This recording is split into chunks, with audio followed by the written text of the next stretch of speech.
એ ભાઈબંધ ને કહેતો હતો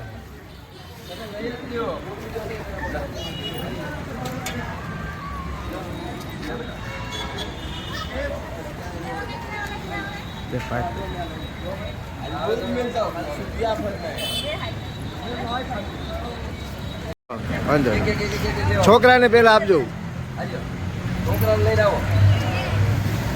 નિજાનંદ પરિવાર દ્વારા આજરોજ મકર સંક્રાંતિ નિમિત્તે બોર તળાવ બ્રિજનું કામ કરતા મજૂરોને લાડવાનું વિતરણ શ્રી મહિપતસિંહ જાડેજા, પ્રદીપસિંહ ઝાલા, અનિલભાઈ પંડિત દ્વારા નિજાનંદ પરિવાર દ્વારા લાડવાનું વિતરણ કરવામાં આવેલ છે.